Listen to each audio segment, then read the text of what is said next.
Hey there, listeners. Corey from the Being Boss team here. I have a quick question for you. Do you want to get more out of what we do here at Being Boss? Sure, you like this podcast, but did you know that Emily's recording monthly episodes of Making a Business, the show that follows along as she builds her other business, Almanac Supply Co.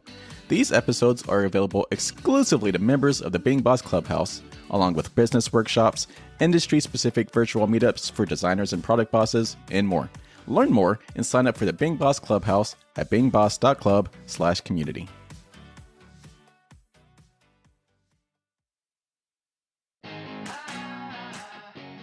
Welcome to Being Boss, a podcast for creatives, business owners, and entrepreneurs who want to take control of their work and live life on their own terms.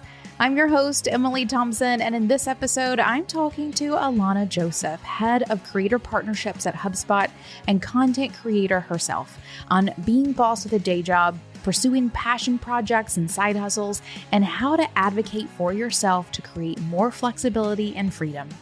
You can find all the tools, books, and links we reference on the show notes at www.beingboss.club. And if you like this episode, be sure to subscribe to the show and share us with a friend. In my experience, creatives struggle with sales. You're great at what you do, but you have a hard time talking about it, especially in sales-focused conversations. If this is you, then I have your next podcast recommendation for you. The Salesman Podcast, hosted by Will Barron, brought to you by the HubSpot Podcast Network. If you want to learn how to sell, the Salesman Podcast will teach you how to find buyers and win business in effective and, my favorite, ethical ways.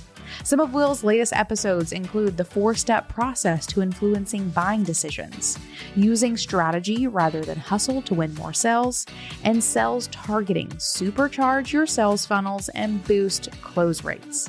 Check out this show and get better at selling what you do. Listen to the Salesman Podcast wherever you get your podcasts.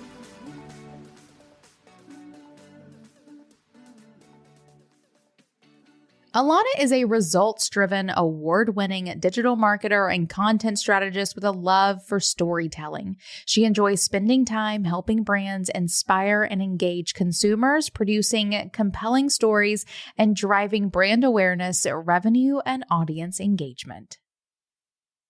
Alanah, welcome to Being Boss. Thank you. I'm so excited to be here. I have listened to the show for so long and listen to all of your fabulous guests, and I'm honored that I get to be one of them today. I'm excited about this chat. You were just mentioning that we could just talk for hours. We've had many a 1-hour meeting that took us 2. Yeah, very true. Yeah, we have.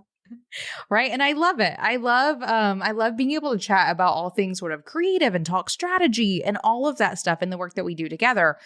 But I'm also really excited because today we're talking about you and what you do and how it is that you do it. Because not only are you sort of heading up the HubSpot Podcast Network, which Being Boss is a part of, but you're doing all kinds of fun things. And you're doing them in conjunction with having a day job at a company that really gives you the freedom and flexibility to do your own thing. And I think that is the future. Quite often when I'm working with you and HubSpot, I think this is how things are supposed to be done. And I love it. Do you feel that way? I totally feel that way. I feel, well, first of all, I have had many of a day job. Like, this is not my first day job. And so in comparison, I feel so comfortable where I am. I love the flexibility over my time. I work remotely, so that allows me a certain flexibility that I love. So yeah, I feel like I'm pretty lucky to have a day job that allows me to work with incredible shows and creators. So yeah, of course it is still a job, right? But yeah. Right. But relatively it is, I'm very grateful to be where I am. Yeah. Mm-hmm. Okay. Then let's hear about all those day jobs. Yeah, sure. I would love to, and mostly your story. What have you been doing? How did you get to where you are today? Okay. Well, my day jobs, I've had for longer than I've had a career, right? So, like in college, I worked in retail, and whew, that is quite the hustle. But after college, I started off as a journalist, and I was writing for cool publications like Huffington, and I was writing for E News as a lifestyle editor. And I loved that, but that was certainly a 9 to 6 job in a corporate office. And so it was different. From there, while I was a writer, I realized that my favorite stories were stories about entrepreneurs, stories about businesses. I felt like entrepreneurs, business owners had the most incredible journeys that made it really exciting to create stories around them. And so I thought, well, if I love talking to brands and their owners so much, maybe I should actually write for a brand. And I started in the world of content marketing. So from there, I joined HubSpot in October 2020. And I was the marketing arm of the podcast team. And the business decided, hey, we want to start a network. And I took on this really exciting project that became the HubSpot Podcast Network. We launched in May of 2021. And wow, the incredible growth that we've had over the past year. I think we started off with 5 or 6 shows, Being Boss being one of them. And now we are at about 25 shows.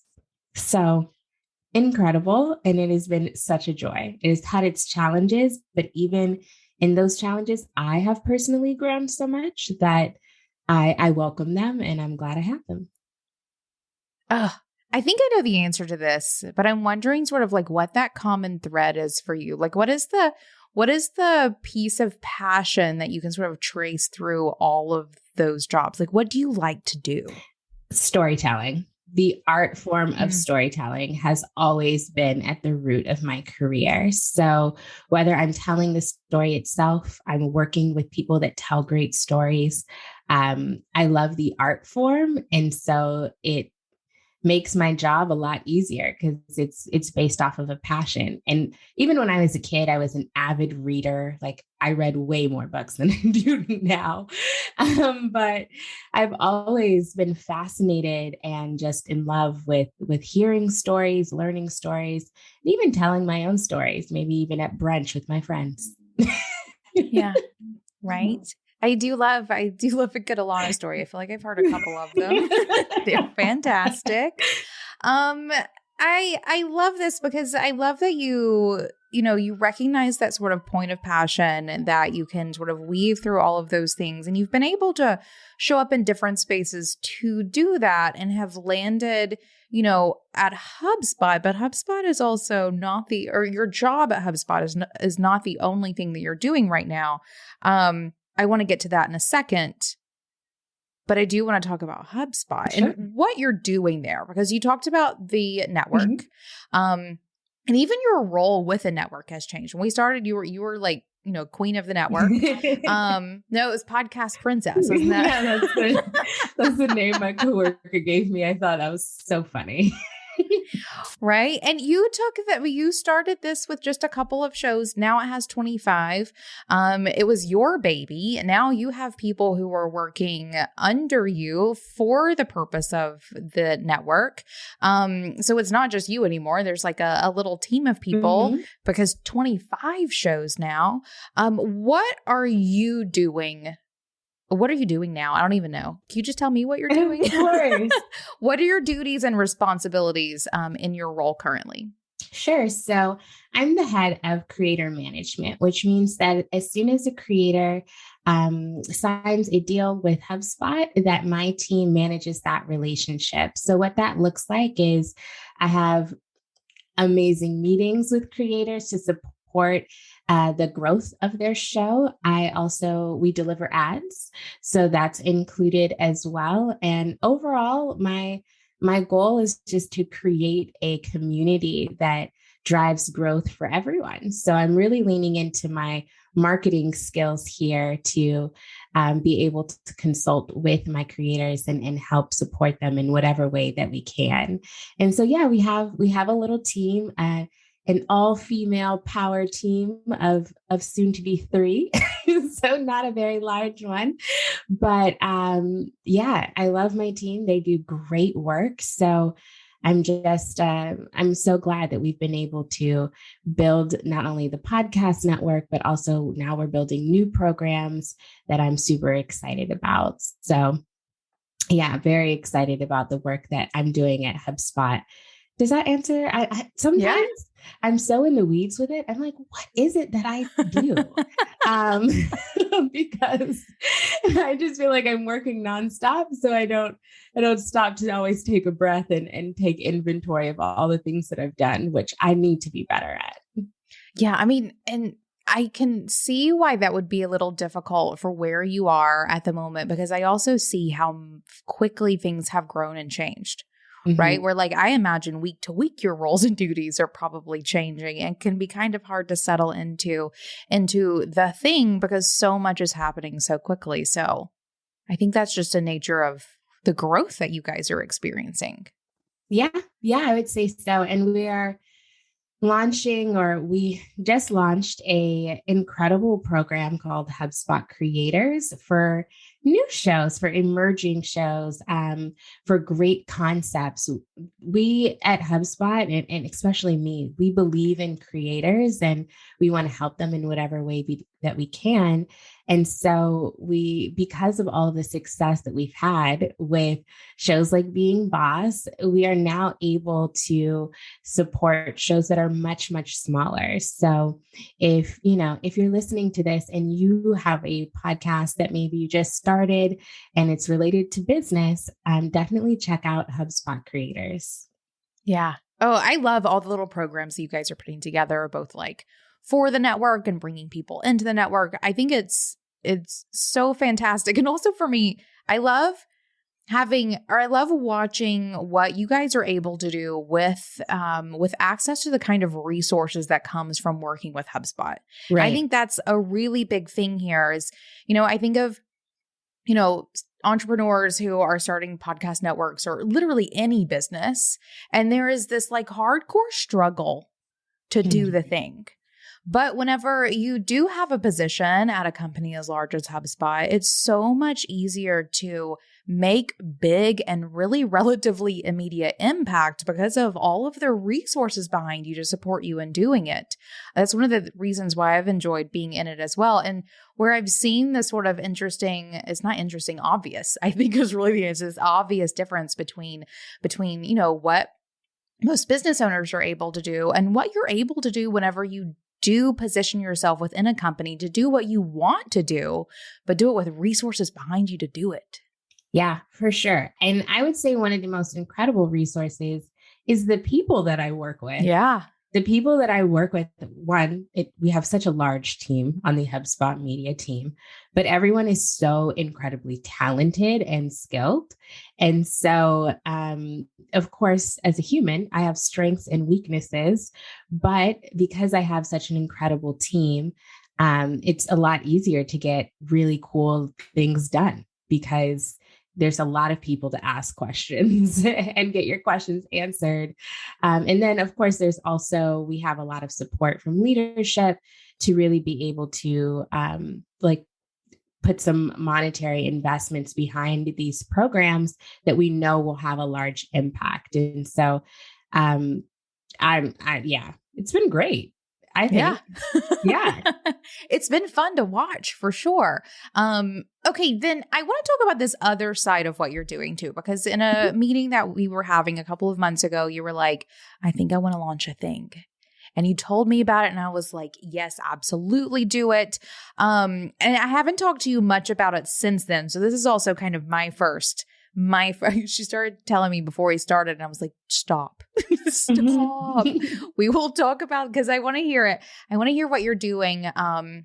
And then I want to dive into what it looks like for you to do that with someone in a full-time job who is still prioritizing your own creativity and content production and really just continuing that thread of storytelling. So What are you doing these days, Alanah? What is coming out of your sleeve? What am I doing? I asked that question a few times. So I recently launched a YouTube channel. So I have a YouTube channel called Ambitious Black Woman. And I'll tell you a little bit about why I launched this YouTube channel, because it goes back to the first question you asked me about my career. So I have worked for a number of corporations, large media corporations.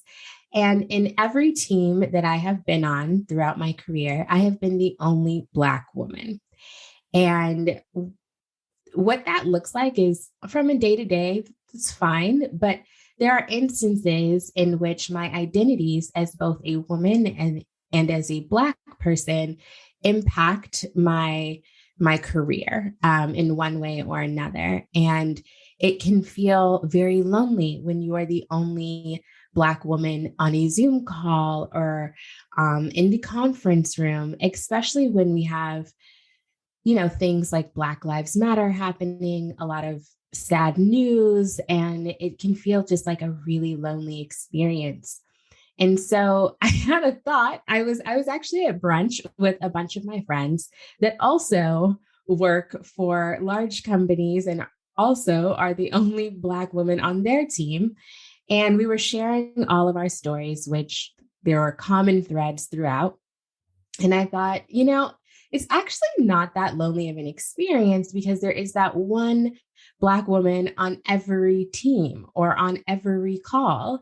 And so what inherently feels really lonely, you're actually a part of a really large community. But is there support for that community? And is there support for Black women, professional women that are ambitious and aiming for more and achieving their goals?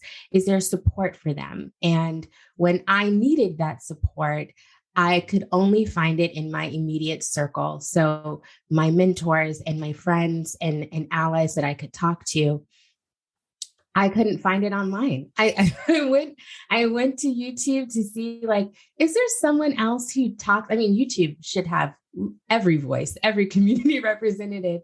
And when I went to YouTube, I really didn't find that. A lot of career coaches, which is great.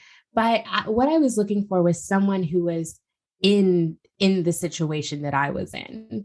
And so I thought, I'll be that person. Sure. I think I can do this. I think I can create some great content for Black women that are achieving their goals and allies that want to learn more about our experiences. And so, I did it. And it has been quite the journey. I launched in February. So I'm only a few weeks in. I think I have 6 or 7 videos now. And it has, I bit off a lot. I didn't know what I was asking for. I really didn't. I would love to say that it has been all roses, but I actually admit to this in a video I have about perfectionism. I created a video based off of things that I was going through. And one of those things is being a perfectionist. And what I found is that because I grew up in a household with parents that were, starting their careers right after segregation, and there's a lot of anxiety around job security. There's a lot of language given to Black women about you have to be twice as good. You don't have excuses. You don't have room for error. And all of those things kind of breed perfectionism, which is like an anxiety around your output and an anxiety around what you're able to do and just an inability to give yourself grace. And I found that I was experiencing this through my YouTube channel because I work with such talented creators like you, Emily, who have been creating content for years. For me to compare my first piece of content to your 1/1500th it's simply not fair to me. And so that has been a journey. So there's a journey of having a learning curve and trying my hardest to expedite that in whatever way I can, but also learning how to balance my time between my day job and my YouTube channel. I was like, oh yeah, like I'll just do this evenings and weekends and no big deal. Yeah, yes and no. One, there are many days after my day job that I just don't have the energy for creative output. And then also, like my weekends, I want to go outside and play. Like, I don't, Yeah. I don't necessarily want to be working. So I'm figuring that out for sure as to how to balance that. So yes, work in progress, but I will say that another reason that I started the YouTube channel is as much as my job is very fun and satisfying, and especially with the growth that we've seen, I needed something that was emotionally fulfilling for me. And I wanted something that I felt like I had a certain skill set now, that I had talents that I could tap into and actually be of value to other people and be of value to my community.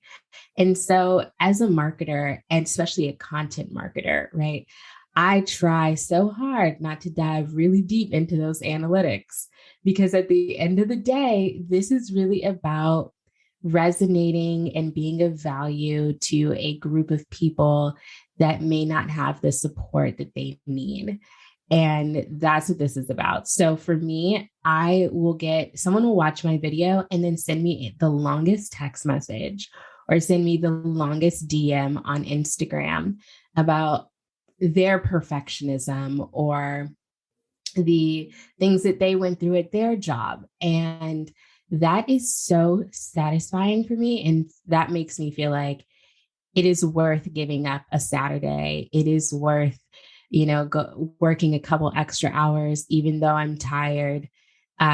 Those things push me to continue doing it and pull me through. So I just keep doing it, even though my audience isn't super big right now. That's not what matters. If there's 5 people that watch my video and it touches them and it makes them feel inspired and makes them feel like they have the momentum that they need to achieve their goals, then boy, like I'm successful. So. Shit, yeah, you are. HubSpot's CRM platform can help you kickstart your sales process, increase your leads, and stay connected with customers. Plus, it will scale with your business, making HubSpot the perfect tool for any creative business owner. Hear it from a real boss using HubSpot to grow their business. My name is Laura DeFranco. I'm the founder of Free Period Press, a Being Boss podcast fan, and HubSpot CRM customer. It's really important to have a pulse on what's going on with our retail customers. I want to know how their customers are responding to our product, our prices, and what trends they're seeing in their shops. Even though we're working digitally, we're trying to keep our relationships as human as possible by developing real connections with store owners. We use HubSpot to track all of our wholesale accounts and prospects. We're honestly just scratching the surface in HubSpot's capabilities, but it's really nice to know that we're set up in a system that has the features we'll need as we grow. We track the contact information for all of our wholesale stockists and leads in HubSpot. There's so much data that we can add for each stockist, not just email and address, but any personal notes, the last time they ordered, or special requirements. When it's time to reach out to our accounts, we can filter so that we're sending more personalized messages to each store, and that is super helpful. My HubSpot CRM platform helps my business stay connected. Learn more about how it can do the same for yours at hubspot.com. Alanah, congratulations. Congratulations on launching this thing. I loved hearing all of it. And I had heard like pieces of that before. But the one thing I guess I hadn't quite gathered from this before, because I think I was more focused on the storytelling piece, is really that emotional fulfillment piece. Mm-hmm. Because I find, and this is a conversation I've had many times with people in day jobs,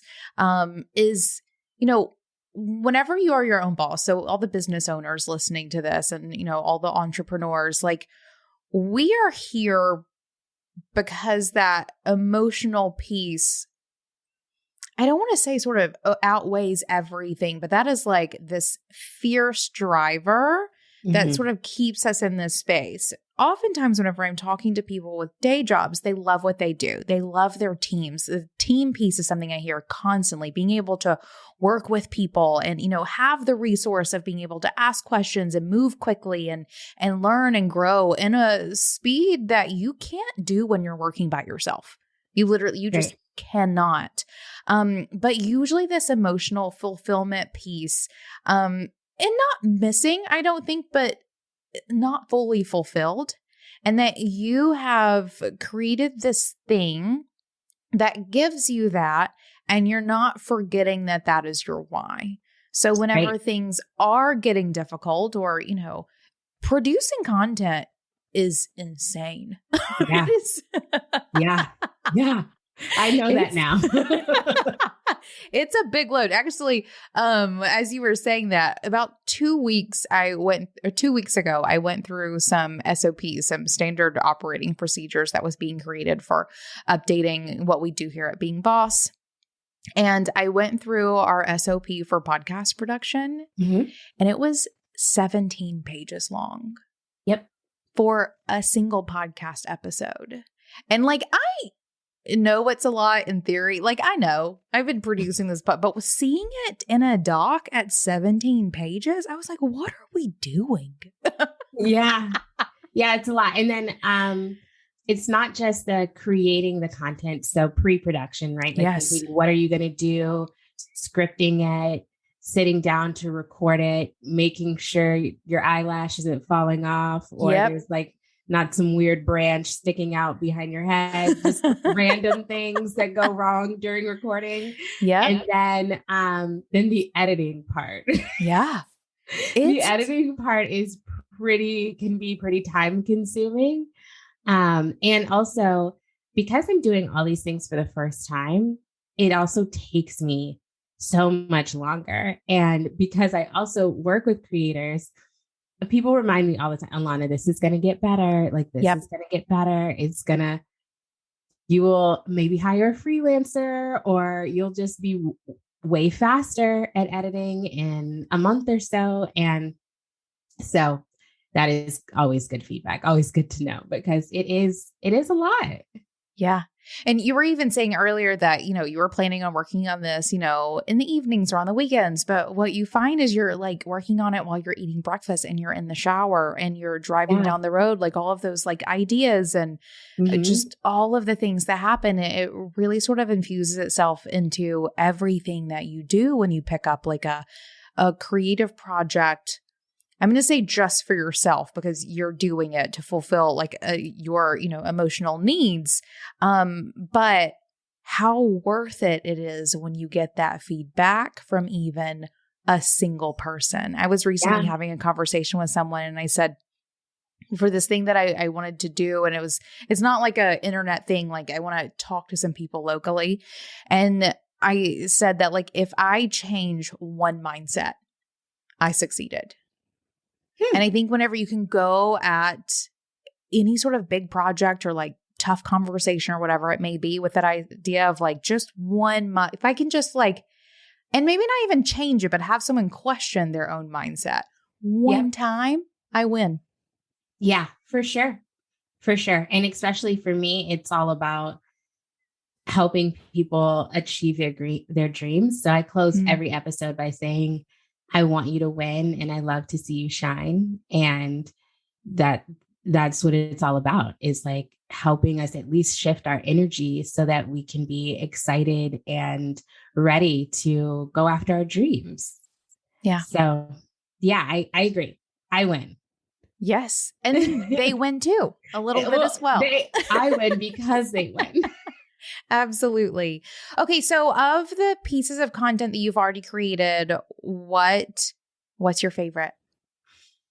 I would say, man, it's hard to pick. It's like having babies. It is. It's really hard to pick. One, I have a series called Dear Diary, where I read my diary entries from my early 20s and then give myself advice.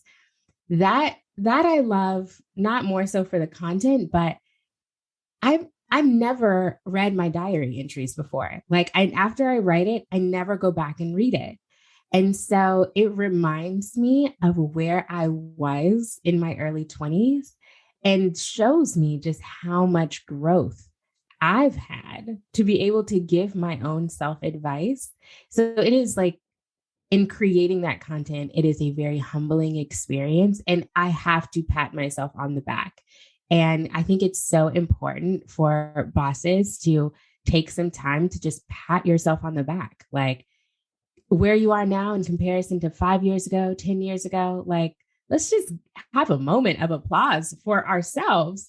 So I like that series for that. I really liked the video on perfectionism because I was just sharing what I was going through. I shared a voice memo that I took in my bed when I was like, this YouTube channel, this video is awful and I don't know how to fix it and I don't know what to do and I can't launch this thing. So it was just very real. All of it is very, very real. But I'm actually working on a video right now that's taking you a really long time that I'm really excited about. Can I tell you about it? Yes, I wanted to ask you next which one you're most excited about coming up. Okay, so I think when we talk about women and we talk about periods, right? We always talk about this like really crappy time that we have, right? There's like a week. It's not my favorite. It's not my favorite either. But did you know that you also have like a superhero week?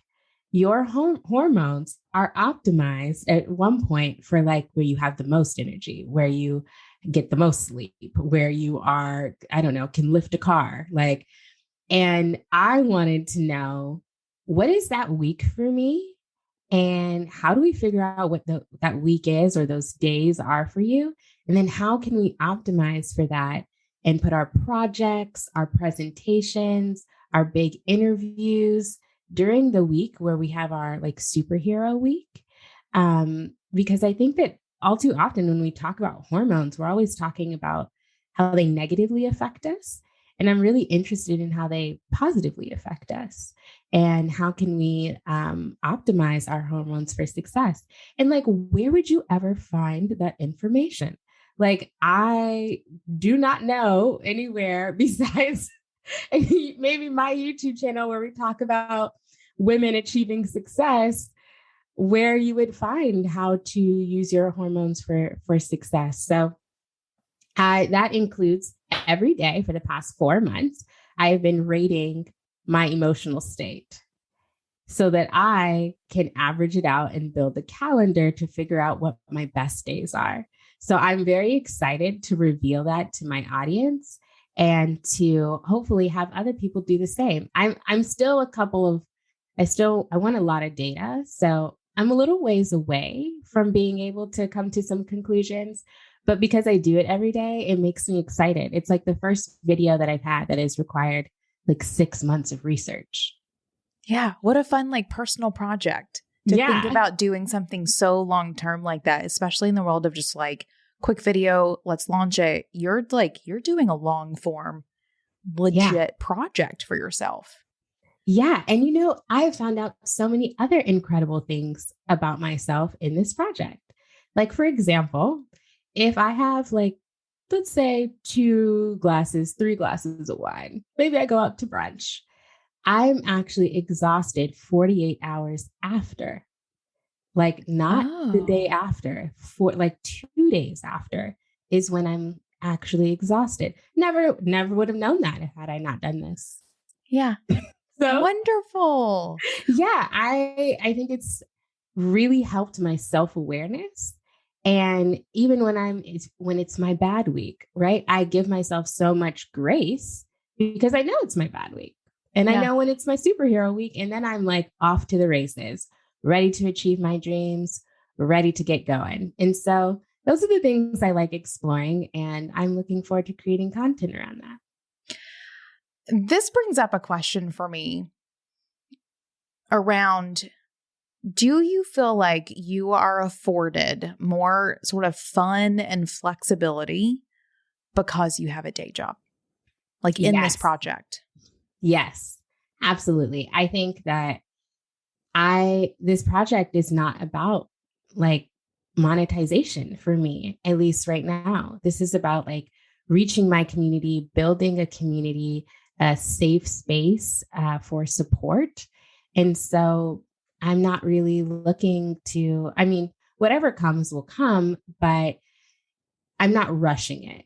And if I needed to use this content to like pay my bills, then I would be trying to expedite it and expedite this process, which also is fine. But I think not having pressure on it also allows me to experiment, because every video that I've had thus far is very different.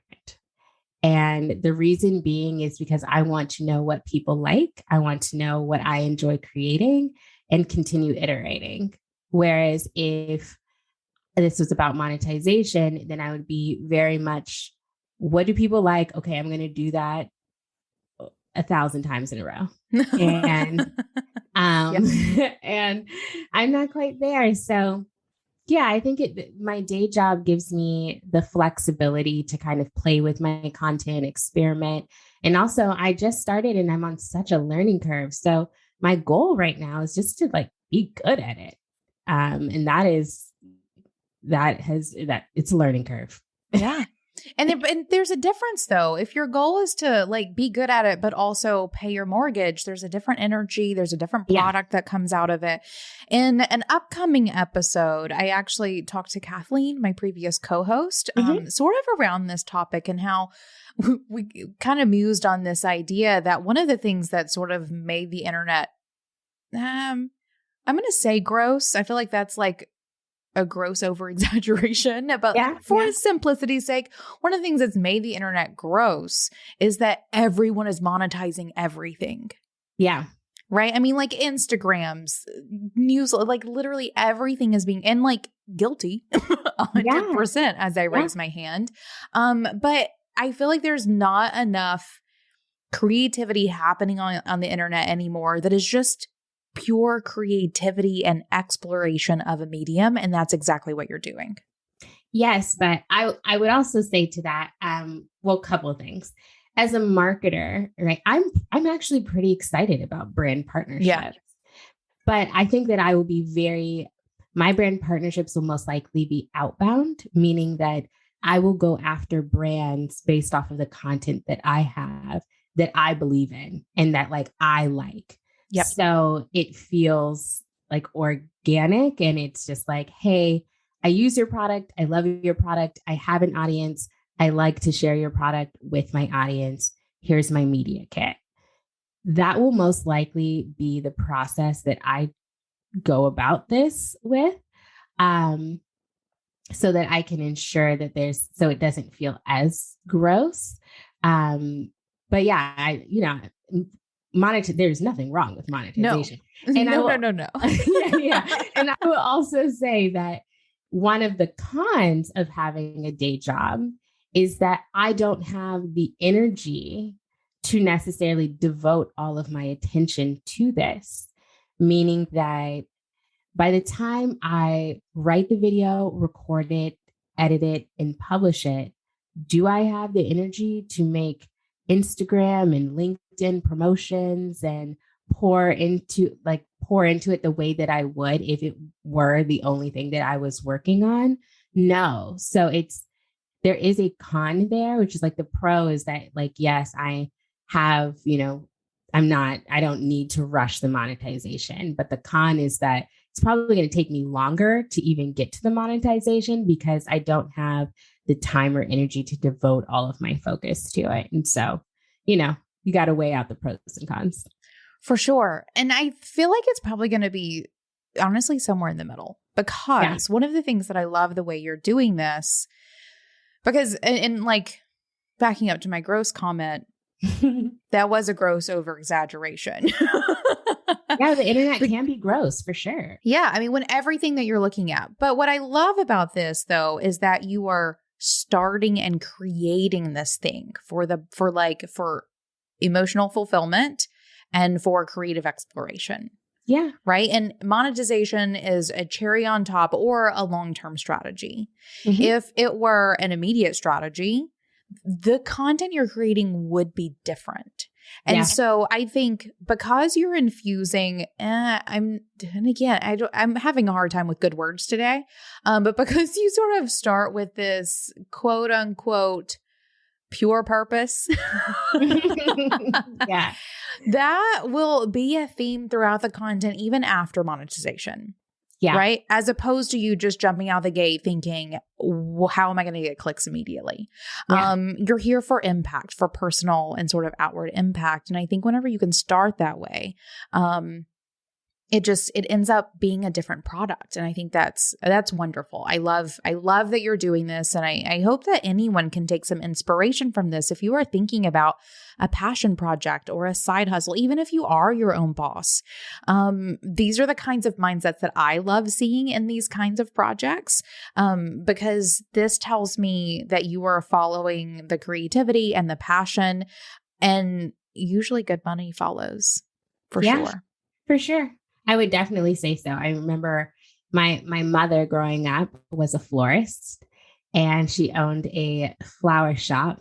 And I think it just started off for her just being very artistic. My mom is very artistic and just loved flowers so much. And to see that grow into her being being a boss and being her own boss, I think is also a journey that I admire. And I've also infused a lot of that into the work I do today. So shout out to my mom. Yeah, for sure.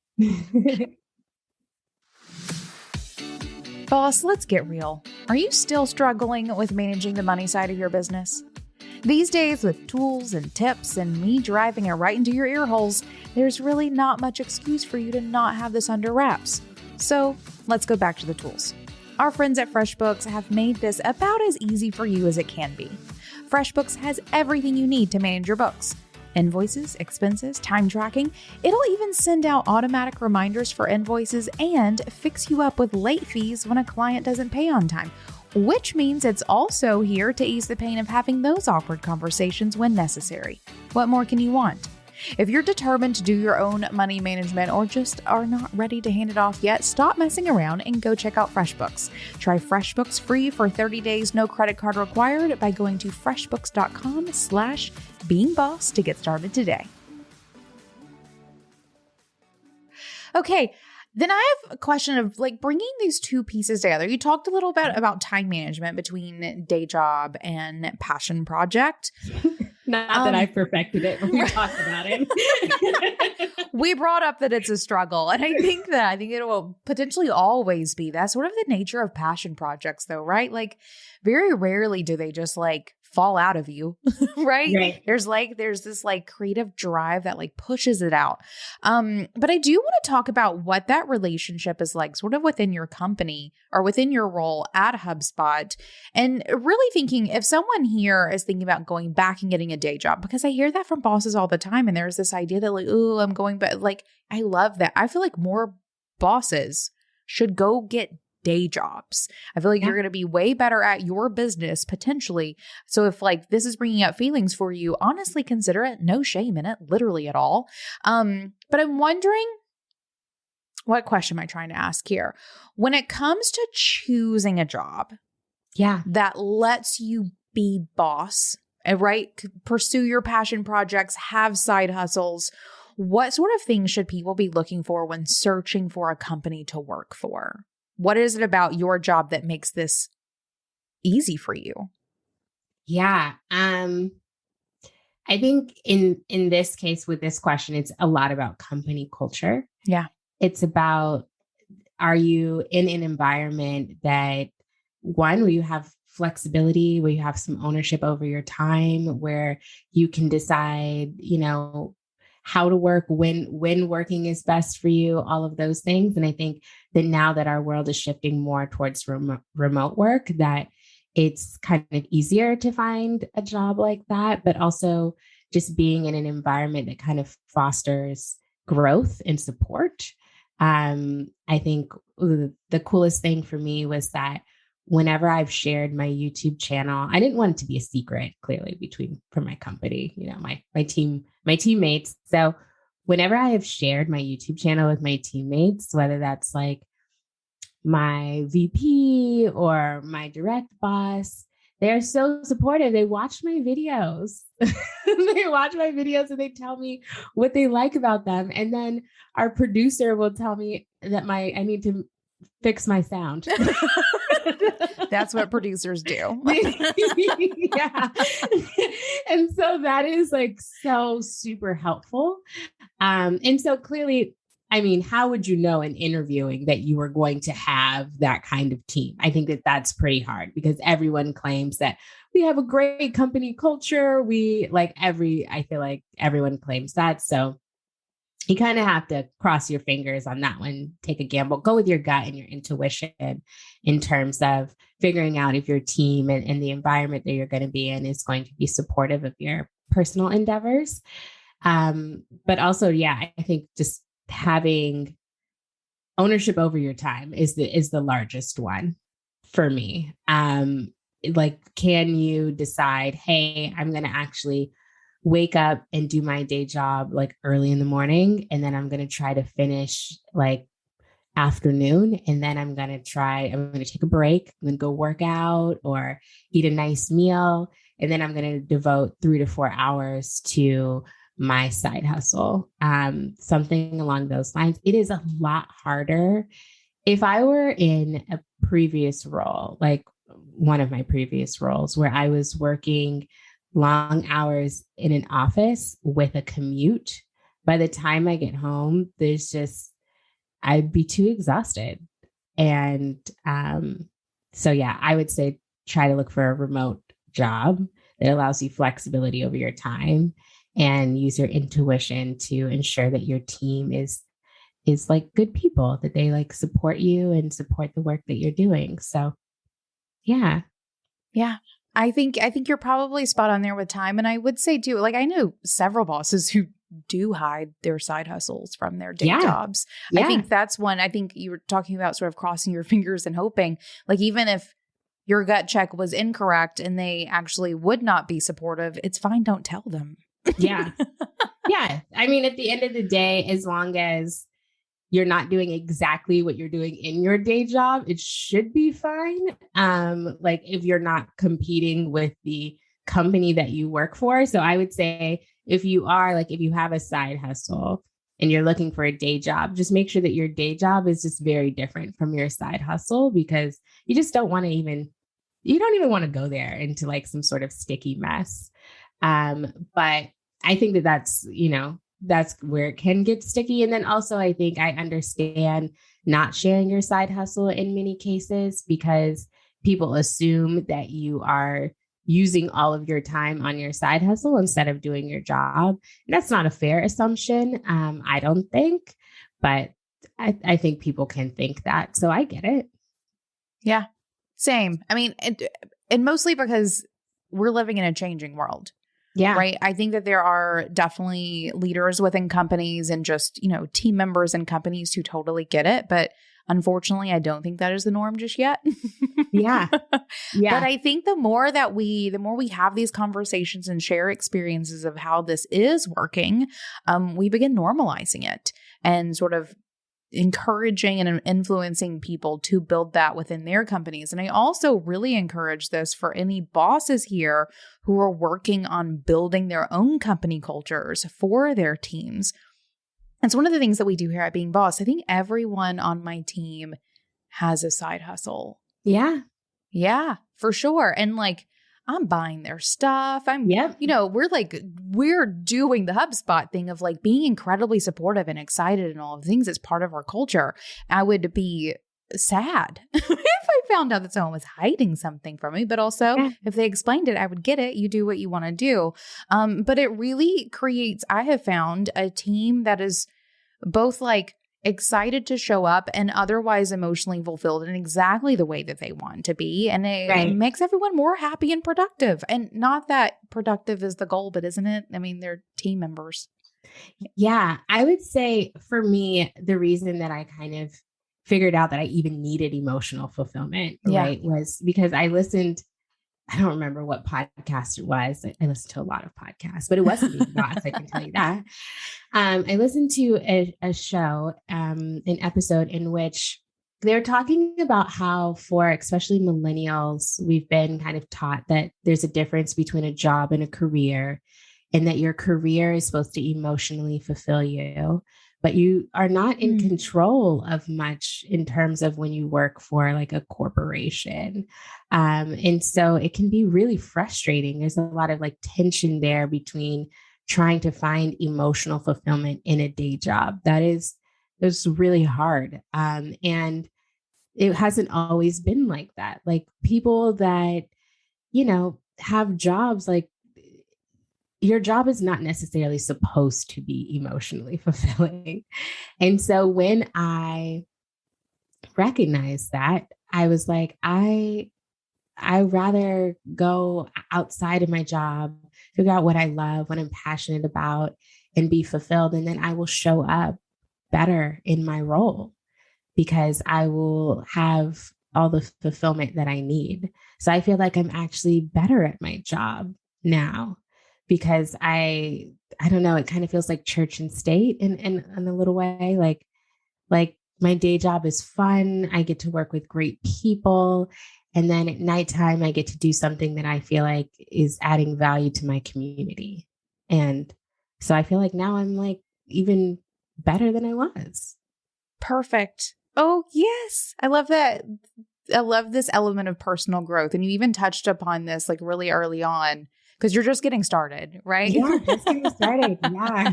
Yeah. So much further to go. Then I think sort of, I guess my last-ish question for you is, do you have any tips for someone who is looking or who may need to be more assertive within their day job to afford them whatever flexibilities they need to do that? And even like pulling from maybe some upcoming topics or something from an ambitious Black woman, like what it would look like to take charge of the role that you're in to give you the time and space to do what is going to fulfill you. Yeah, this is a hard question because we're, I think, talking about boundaries and placing boundaries and being assertive about your boundaries is, like I can say like, be assertive about your boundaries, but that is harder than a notion just saying it. And especially when it has to do with like your job that pays your bills, that, ensures that, you can pay your mortgage or pay for your kids' tuition, or there's like so much there that it's like, there's a lot of risk. There can be a lot of risk here that I just want to acknowledge and understand why it may be hard to place boundaries with your job in terms of like your time. But I think that it's certainly a conversation worth having. Well, one, it's kind of a two-step process. I think one, you have to figure out what actually works best for you. Are you a morning person? Do you like working in the wee hours of the morning? I can tell you that is not me, but if that is you, that is so wonderful. Or are you a night owl that likes to work at night? Do you have meetings?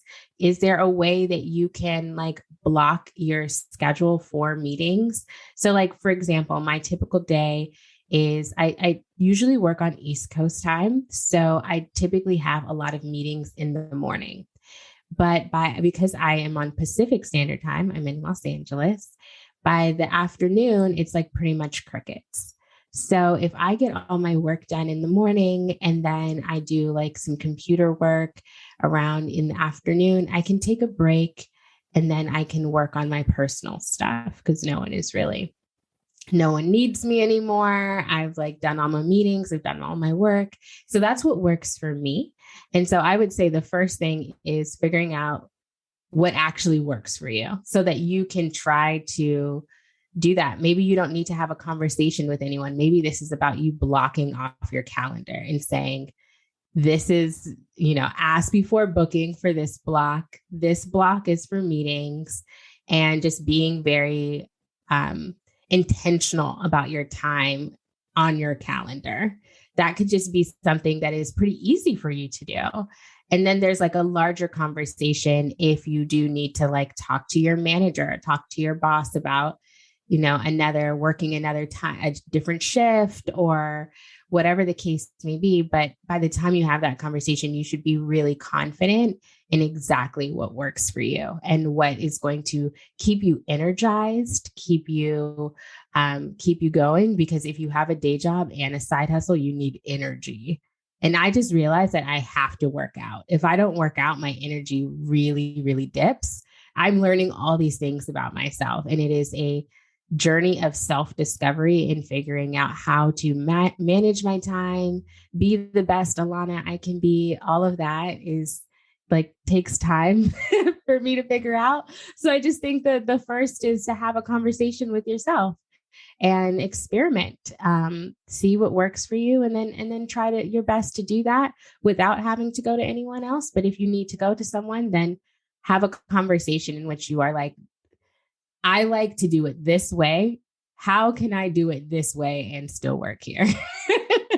And I think that if you have a good manager, they should understand and help optimize for your success. And also, right, I think it's a fair argument if you say, hey, my brain functions way better at 8 p.m. So if you want the best work from me, then allowing me to work during this time is going to be the best for everyone involved. I think that's a really fair argument, and you're welcome to use that argument.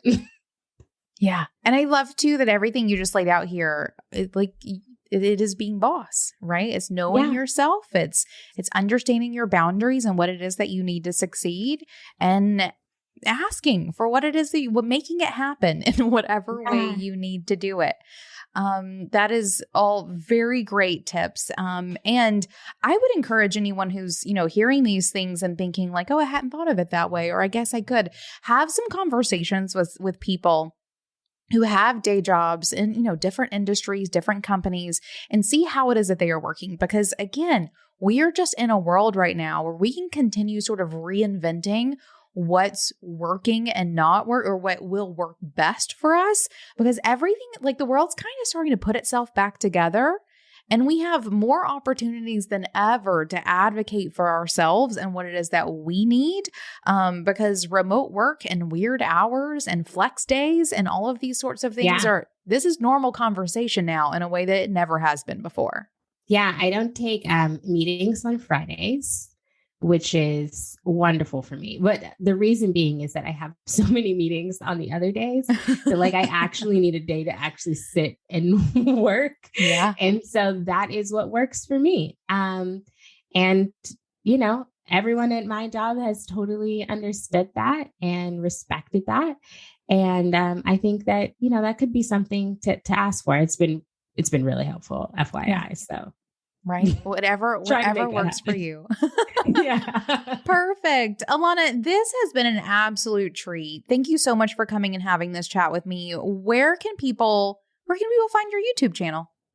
Yeah, it's called Ambitious Black Woman. So you can find me on YouTube, and my handle on other social channels like Instagram is at Alanah Jo, ALANAHJO. Perfect. And we will add links to all of those things in the show notes of this episode. And final question, what's making you feel most boss? Ooh, that is such a good question. You know what? Taking care of myself. It is, I have to tell myself, hey, so you're not in balance right now. Go do X.